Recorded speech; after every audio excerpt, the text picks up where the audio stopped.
Paul receives the news from a speech therapist that he can no longer eat solid food due to the risk of choking, so now he must have all of his food in liquid form for the foreseeable future. The family later gather together for a meal to celebrate Summer's new studying opportunity in America, but Paul is clearly upset as this is the first meal having to eat his food liquidized.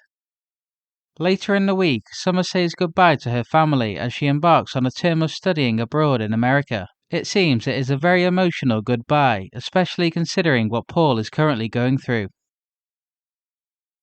Sarah realizes that Damon has been lying to her when she asks Ed how the job he is doing with Damon is going. Sarah soon realizes there was never another job and confronts Damon about this, wanting answers about why he's been lying to her and what he's really been up to.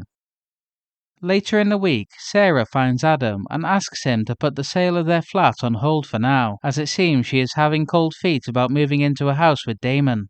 Adam seems surprised by Sarah's sudden change of heart and suggests they should become friends again. But as the two of them get close, Sarah realizes she is not ready to be back with Adam yet and quickly rushes out of his flat. Steve and Ken attend a cocktail night at the Chariot Square Hotel, hoping to have a few drinks and perhaps meet some women. Soon into their evening, Ken meets a woman named Elspeth, and the two of them begin to hit it off. Steve now feels like a third wheel and decides to leave them alone for some privacy. Later in the week, Steve decides to attend a speed dating night at the Rovers, and during his time at the pub he begins chatting with Cassie. I wonder if there is a potential relationship between the two of them. After looking after the speed dating event at the Rovers, Glenda is staying overnight to keep an eye on the pub, but she is in for the shock of her life after hearing noises coming from the bar. It appears masked burglars have broken into the Rovers, emptying the till and taking as much alcohol as they can get their hands on.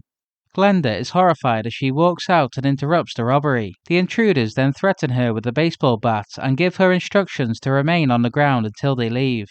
Before my final spoiler for the week, please consider leaving a like on this video and subscribing to my channel for more Coronation Street updates. Thanks.